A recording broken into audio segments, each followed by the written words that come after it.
Oi, alunos, tudo bem?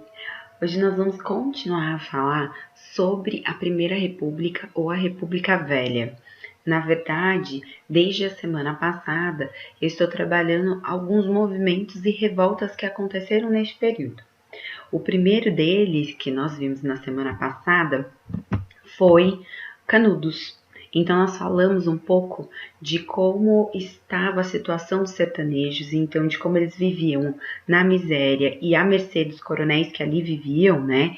E que ali mandavam e desmandavam. E essa insatisfação, essa pobreza e essa miséria constante levou a organizações que tinham um cunho messiânico. Então, nós vimos também o conceito de messianismo, que vem de uma tradição religiosa e que aqui vincula a um líder, né? Que ele não só vai exercer esse papel de salvador numa questão um pouco religiosa, como ele também vai ser um líder político e de organização daquela região, daquele local. Que no caso de Canudos foi o Antônio Conselheiro. Vimos também a formação de Canudos, né? Então, como eles se estruturaram ali na Bahia e como eles começaram a viver numa forma de governo completamente contrário do que se sugeria na época, do que existia na época, né? É um contexto muito diferente, né? É uma formação de um agrupamento que tinha como base a troca, a autoajuda, era uma comunidade bem alternativa, se pensando na sociedade que existia. E a Guerra de Canudos, que foi a investida do governo para acabar com Canudos definitivamente. Bom, dito isso, nós vamos ver mais dois movimentos, um messiânico e o outro não, que aconteceram neste período de República Velha. O primeiro deles, que tem um caráter messiânico, é o Contestado, que vai acontecer de 1912 a 1916, ali na região sul do país, né? Mais especificamente entre Paraná e Santa Catarina, numa região que ela era disputada, contestada pelos dois estados, por Paraná e Santa Catarina. Então, ela era disputada para ver quem ficaria com aquela região. E por isso, que é exatamente essa área aqui no mapa que está num laranjinha mais escuro, e por isso o nome do movimento ser contestado, porque ele foi estabelecido numa região onde havia um contestamento das partes envolvidas. Bom, quais são os antecedentes? O que gerou, qual é o contexto que gerou esse conflito contestado? Então, primeiro, as pessoas que viviam ali naquela região, elas viviam especificamente da extração da erva mate e da madeira e da criação de gado. A região sul do país, desde o começo do ciclo da cana-de-açúcar, ela foi concentrando essa característica da pecuária e da extração um pouco mais específica. A gente vê, por exemplo, lá atrás, quando a gente fala da farroupilha e tudo mais, lá no período regencial, primeiro reinado, a gente fala do charque, da disputa pelo charque, da valorização do charque externo ali do Uruguai e do Paraguai. Então, é uma região que desde o início tem a concentração desse tipo de cultivo e de pecuária, né, de criação de animais, como forma de sobrevivência, como principal forma de sobrevivência. Qual é o problema que vai entrar aí na parada, vamos dizer assim? A construção de uma ferrovia. Então, vai começar uma obra que tem como intuito ligar São Paulo até o Rio Grande do Sul. Então, é uma grande construção de ferrovia para ligar uma cidade a outra. E qual é o problema? O que isso tem a ver com as pessoas que viviam da extração e da pecuária? Tem a ver que essas pessoas vão ter suas terras desapropriadas.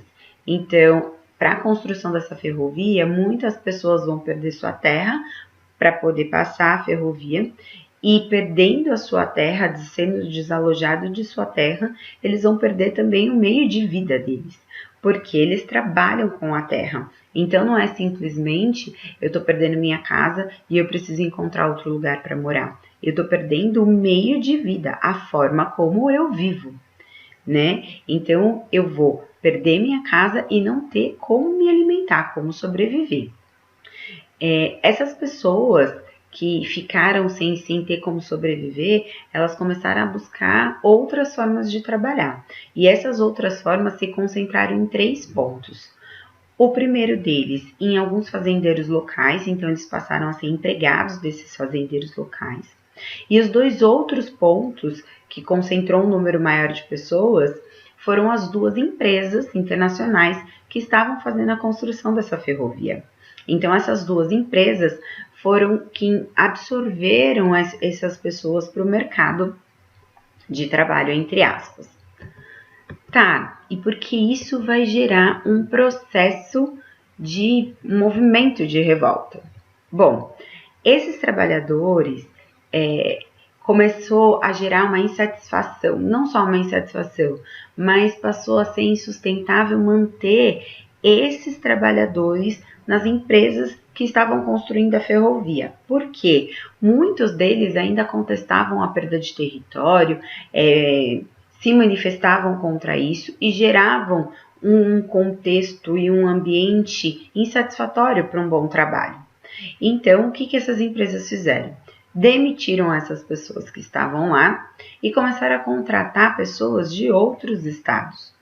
Então, você deixou uma parcela da população que vivia ali, né, que foi desalojada, sem emprego, andando pela região, tentando sobreviver de alguma forma, e começou a empregar e a trazer mais pessoas de outros estados. Porém, quando as construções dessa ferrovia acabaram, as empresas simplesmente demitiram todas essas pessoas. Então, eu não fiz um plano para quando acabasse ter alguma ocupação, algum serviço. Não, acabou, você vai ser mandado embora, não tem mais serviço para você. E eles mandaram embora cerca de 8.000 trabalhadores, que somados aqueles trabalhadores, aquelas pessoas que já tinham perdido suas terras, tinham sido desalojadas das suas terras, já tinham sido mandadas embora uma vez por essas empresas, somou um contingente muito grande de pessoas que viveram ali perambulando, vivendo de saques, invadindo propriedade privada entre aspas, né? Vamos dizer, invadindo as propriedades, as terras que existiam ali, né? Aí não dá para saber exatamente o quanto já era regularizado ou não, mas enfim, invadindo algumas propriedades, saqueando e até mesmo se tornando jagunços de alguns coronéis. Então, a situação, o contexto era de miséria, de completa falta de oportunidade e até mesmo de um caminho para o banditismo mesmo, para o saque, enfim, para a violência, para tentar sobreviver. Foi aí que se formou esse vilarejo, esse povoado do contestado. O monge deles era o João Maria, assim como a gente tem em Canudos o Antônio Conselheiros, e eles formaram um povoado de 20.000 sertanejos. Então, cerca de 20.000 sertanejos se organizaram no que eles chamavam de monarquia celeste, né? Então, celeste muito do divino, de Deus, né? E a monarquia, a concentração, a centralização na figura de uma única pessoa, né? De um rei, que no caso seria desse monge, João Maria. E ele vai ter, o contestado vai ter uma forma de governo muito, muito semelhante ao de Canudos, sendo que Canudos aconteceu lá no Nordeste, na Bahia, e o contestado aconteceu no sul do país. Né? Então, é um governo próprio que possui como normas a igualdade, então, normas igualitárias. Então, todo mundo cultiva, todo mundo pode se alimentar daquilo que está sendo cultivado e o excedente vai ser vendido, distribuído igualitariamente.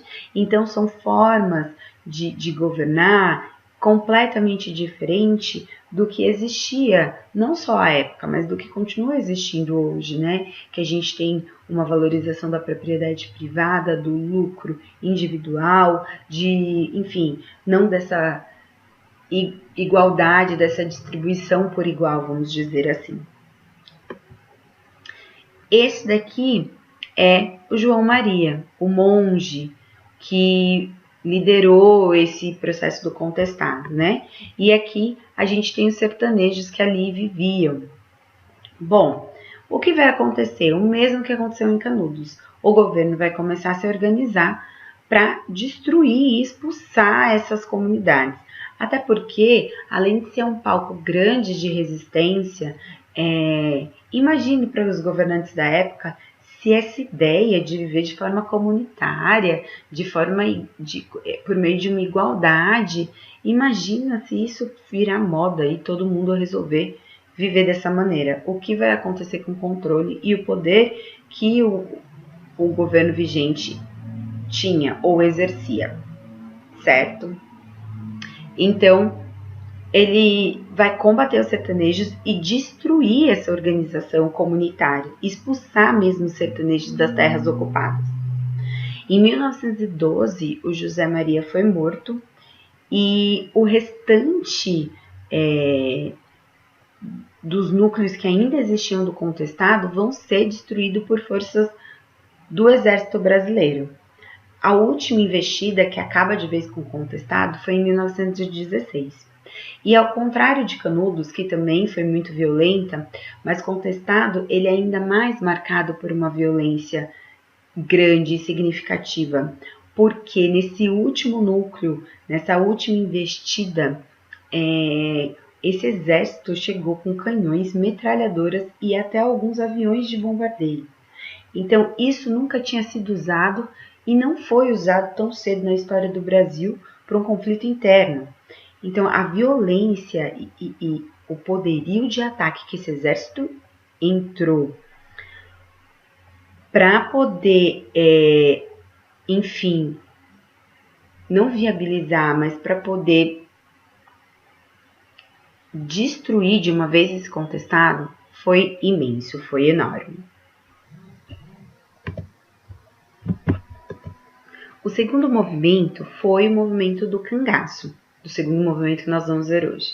O cangaço ele vai acontecer entre os séculos finais do 19, né, entre o final do século XIX, e o início do século XX. Mas o que foi o cangaço? Então, diante da concentração de terra na mão dos coronéis, desses fazendeiros que mandavam e desmandavam, né, de toda essa política do coronelismo e de toda a injustiça que acontecia no Nordeste, alguns grupos armados se formaram e eles praticavam assaltos a fazendas e muitas vezes até matavam fazendeiros e matavam muitas pessoas. Então, na verdade, o cangaço vai surgir dessa insatisfação e até mesmo da miséria que eles viviam lá no sertão nordestino. Então, a gente teve um movimento em Canudos que foi um pouco mais messiânico na Bahia ali, né? Na tentativa de, enfim, conseguir sobreviver diante de todo o cenário. Mas a gente teve um outro movimento que foi um movimento armado, que é o do cangaço, que é da insatisfação desses coronéis que mandam e desmandam dessas injustiças que estavam acontecendo ali no Nordeste, mais especificamente em Maceió, em Alagoas, por aquela região. Como que eles viviam? Eles eram nômades, então o cangaço, os cangaceiros, eles não permaneciam numa região por muito tempo, né? Eles iam se movimentando e à medida que eles se movimentavam, o terror ia chegando nas cidades, ia se espalhando o terror, né? Ia essa destruição por onde eles passavam. Mas há uma contradição muito interessante que eu quero chamar a atenção de vocês exatamente para essa contradição, que é do medo versus a admiração. Quando a gente fala dos grandes fazendeiros, coronéis ou das pessoas que já viviam numa condição um pouquinho mais estabilizada, o cangaço era apenas um sinônimo de destruição e de medo, né? O cangaceiro, que era a pessoa que vivia desta maneira, que vivia da forma do cangaço, né?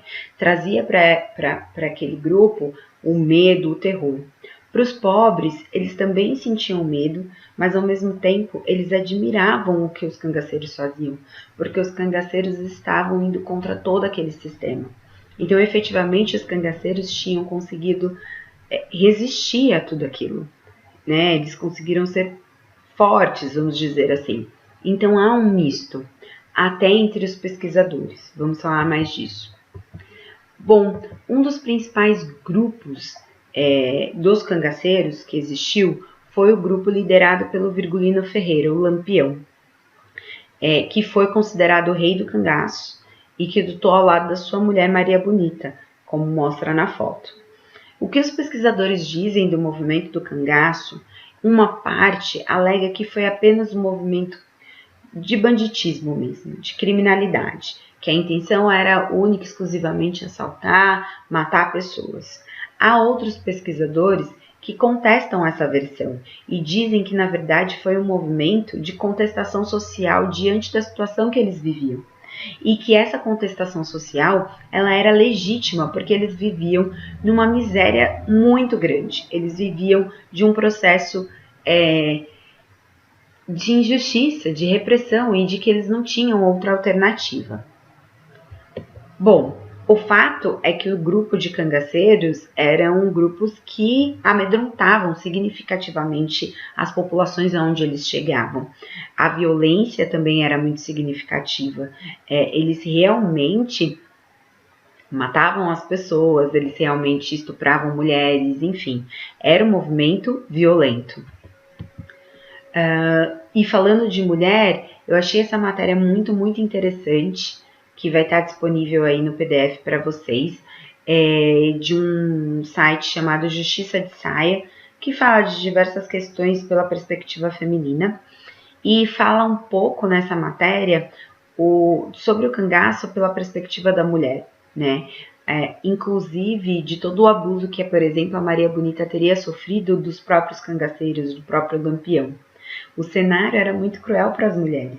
Apesar delas serem adébitas, algumas, ao cangaço, e viverem com esses líderes, elas sofriam de certos abusos, era um cenário extremamente machista, e então vale a pena essa leitura para a gente ter uma perspectiva diferente, uma perspectiva feminina. É importante a gente sempre fazer uma perspectiva do olhar daquelas pessoas que normalmente no processo histórico maior é tida como coadjuvante ou, enfim, estava ali porque queria, né?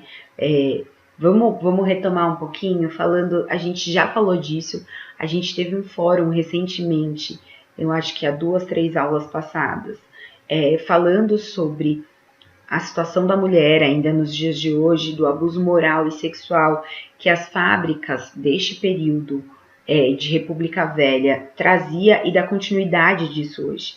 E no prazo final dessa atividade, a gente teve o caso que veio à tona daquele tribunal, enfim, que foi gravado via online, onde eles humilharam a menina que era vítima do estupro, né? Então, a ideia de que você estava usando aquela roupa, você era sensual, então, como assim?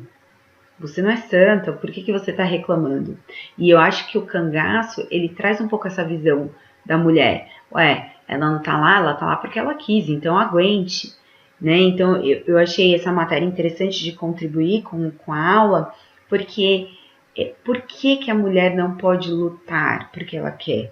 Por que a mulher não pode estar no espaço por ele ser extremamente masculinizado? Isso faz com que ela peça para ter um abuso sexual ou moral ou de qualquer tipo. Né? Então, bacana, leiam que eu trouxe para reflexão de vocês. Antes da gente finalizar, né, eu gostaria aqui de falar um pouquinho e mostrar algumas imagens do Alto da Compadecida.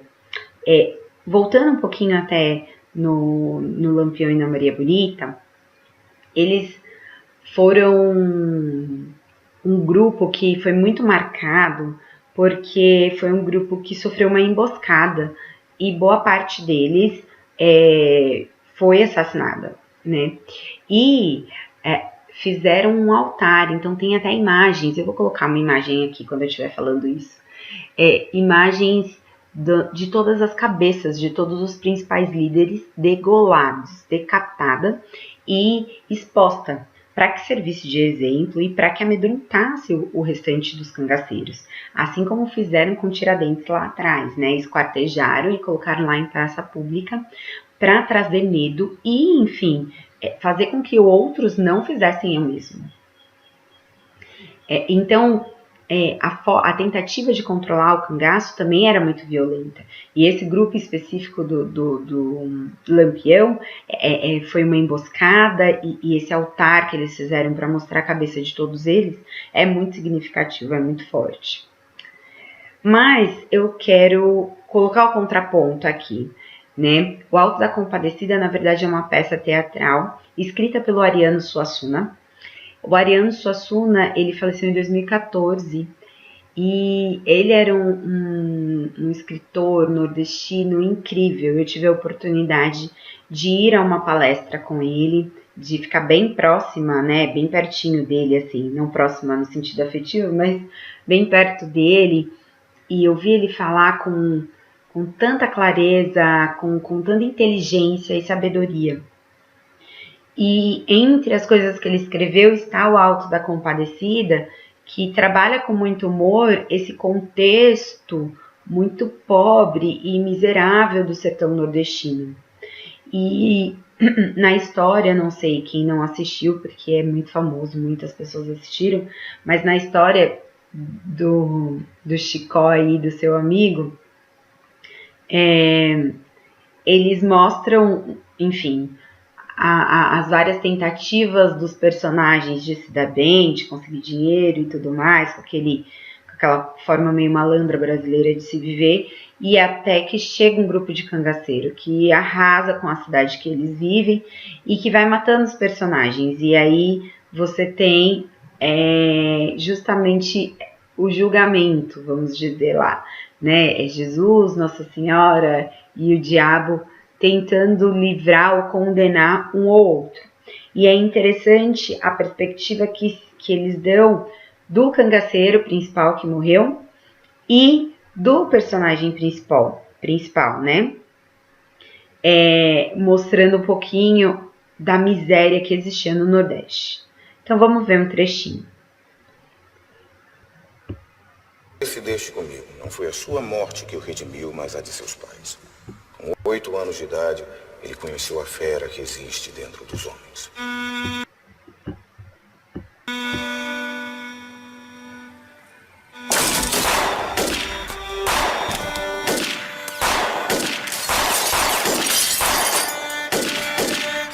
Escapei daquele massacre sem querer.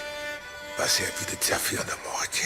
Severino enlouqueceu depois que a polícia matou a família dele. Ele não era responsável por seus atos.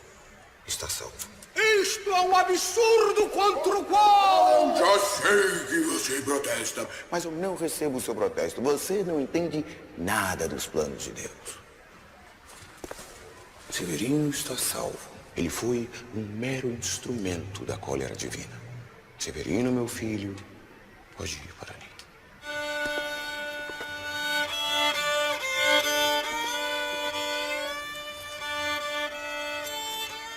E nós? Decida-se logo, por favor, que essa ansiedade é pior do que qualquer coisa. Humilde ela tomar as dores dele. Do jeito que eu sou ruim, pode até ser isso mesmo. Não se entregue!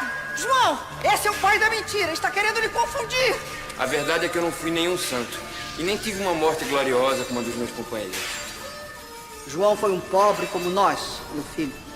E teve que suportar as maiores dificuldades numa terra seca, pobre como a nossa. Pelejou pela vida desde menino. Passou sem sentir pela infância. Acostumou-se a pouco pão e muito suor. Na seca, comia macambira. Bebia o sumo do xique-xique. Passava fome. E quando não podia mais, rezava. Quando a reza não dava jeito, ia se juntar a um grupo de retirantes que ia tentar sobreviver no litoral. Humilhado. Derrotado. Cheio de saudade. E logo que tinha notícia da chuva, pegava o caminho de volta. Animava-se de novo.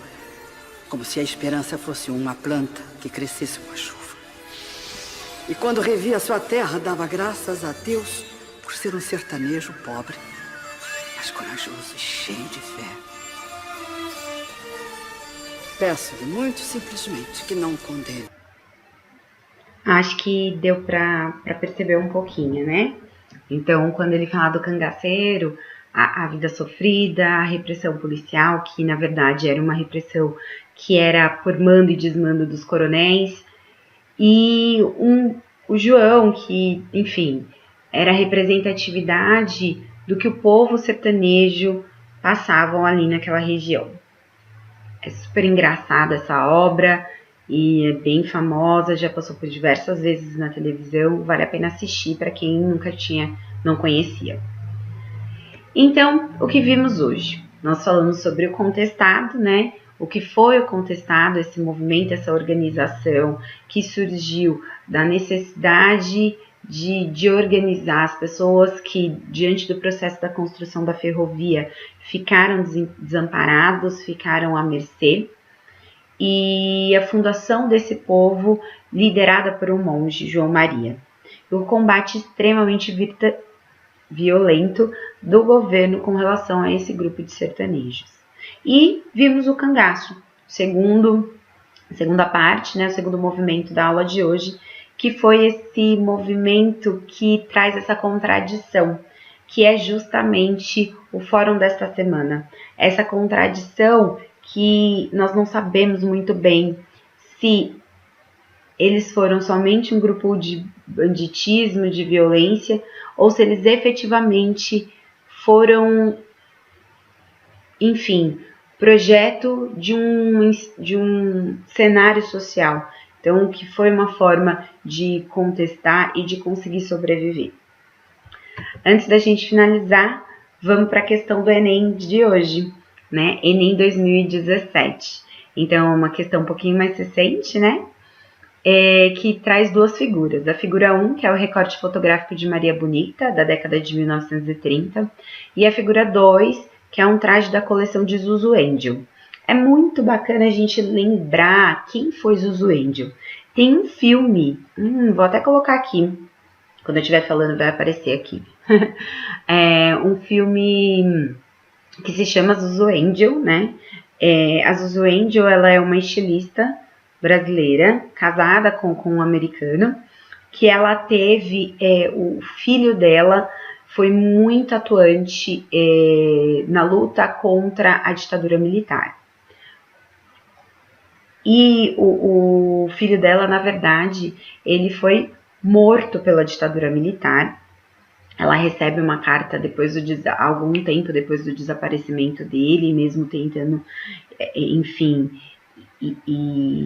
encontrá-lo e tudo mais. E na carta, que é a carta de um colega que foi torturado ao lado dele, ela vai entendendo como que ele foi morto, né? O filho da Zuzu Angel, ele foi morto sendo torturado, amarrado ao escapamento do carro. Ele foi amarrado, né, ao escapamento do carro com a boca aberta e o carro acelerava para que ele inalasse completamente aquele gás carbônico. E é assim que ele morreu, né? E isso causa uma mudança muito grande na coleção da Zuzu Angel, né? A Zuzu era reconhecida internacionalmente, então ela tinha um estilo que era um estilo, enfim, mais moderno, enfim, para vender, e ela começa a ter uma coleção que vai ser de resistência, que vai ser de crítica, né? Ela, inclusive, faz uma coleção que não tem muita costura e que são várias imagens de anjo para remeter ao filho dela. Então, a questão do Enem de 2017, ela traz esses dois pontos, né? Lá na década de 30, Maria Bonita, e uma produção da Zuzu Angel que vai ser década de 60, né? Quando a gente está no início aí do processo da ditadura militar. Bom, elaborada em 1969, a releitura contida na figura 2, que é a da Zuzu Angel, revela aspectos de uma trajetória e obra dedicada a, primeiro, valorização de uma representação tradicional da mulher, Que é uma valorização da mulher, dá pra gente entender. Mas que essa valorização se dá pela representação tradicional, não. Porque o cangaço não era o que era tradicional do período. O cangaço era o que era a resistência do período. Por isso, cai por terra a primeira questão. B. Descaracterização de referências do folclore nordestino. Primeiro que não é descaracterização. Ele não está usando o cangaço como uma forma de pejorativa, né? Quando você coloca o cangaço, uma estilista que é reconhecida, que é famosa, você não está trazendo aquela cultura na forma de descaracterizá-la, mas na forma de evidencializar, né, essa referência. Então, também a B não está correta. C. Fusão de elementos brasileiros à moda da Europa. Ela não era uma estilista europeia. Ela não estava produzindo coisas na Europa. Ela produzia aqui no Brasil. Tá? Então, não havia essa fusão de elementos. D. Massificação do consumo de uma arte local. Se a gente está falando de uma estilista, da Zuzu Angel, é difícil a gente falar de massificação de consumo, que é quando você tem um produto um pouco mais popularizado, tá? Por isso, a D não está correta também. Seria a E, criação de uma estética de resistência. Então, ela estava buscando a resistência que a figura da Maria Bonita trazia para ser aplicada no seu contexto atual de estilista, certo? Então, a resposta correta é aí. Por que eu corrigi diferente dessa vez, né? Eu comecei corrigindo pelos erros, né? Por que as questões estavam erradas.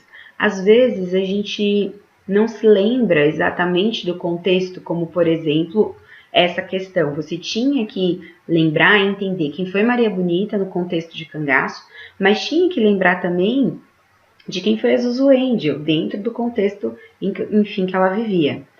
Então, às vezes, o conteúdo é tão extenso que a gente não consegue ter noção, enfim, de todas as coisas.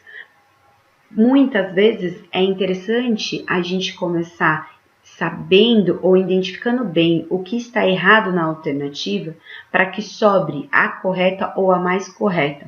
E aí sim, com esse nicho mais fechado, eu relembrar melhor do conteúdo. Bom, é isso. Espero que vocês tenham entendido e gostado da aula. Qualquer dúvida, estou à disposição.